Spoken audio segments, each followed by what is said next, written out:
UK MP David Ward, who's accused, in his own words, the Jews of atrocities against Palestinians on the Holocaust Memorial Day, has been summoned to a meeting with members of his party to discuss his comments. But is it becoming more acceptable to make such comments in Parliament?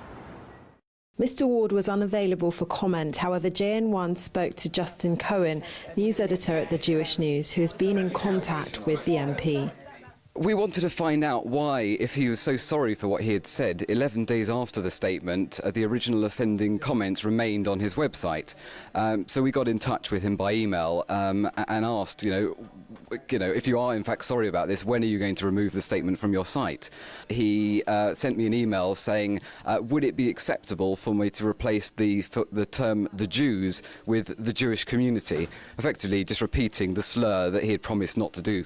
MP for Leeds North East Fabian Hamilton says that a distinction between anti-Israel and anti-Semitic comments must be made. I know David Ward. He's an MP in a neighbouring constituency to Leeds, and I live quite near, and I'm very disappointed, to be honest. Do you think that it's becoming more acceptable to make such comments? I think we have to be very careful, certainly as Jewish MPs, to make sure that we don't equate all anti-Israel remarks with anti-Semitic remarks. We've got to be careful. But I have seen increasing anger with Israel, which has spilt over into the kind of remark that David Ward has made publicly, where people think that it is not just Israel that's doing things, it's the Jews that are doing it. Mr Hamilton's comments were echoed by Lord Alf Dubs of the Labour Party. I was once criticised, or told off, because I was accused that if one criticised Israel, one was being anti-Semitic. Well, that's absolute nonsense. And anti-Israel is the policies of a government in the Middle East. Anybody can criticise them. Being anti-Semitic, being anti-Jewish is racism, and that's not acceptable. I think this does come at a very important moment for the Liberal Democrats in terms of their relations with the Jewish community. In recent months, we've actually seen an improving in relations from a very low ebb just before the general election.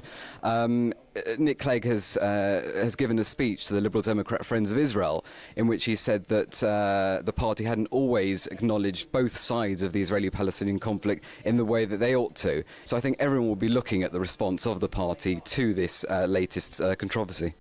Indeed, there are those within the Jewish community who believe that Mr Ward should be dismissed. The Liberal Democrat Party has to deal with David Ward because we didn't see any disciplinary action taken against him.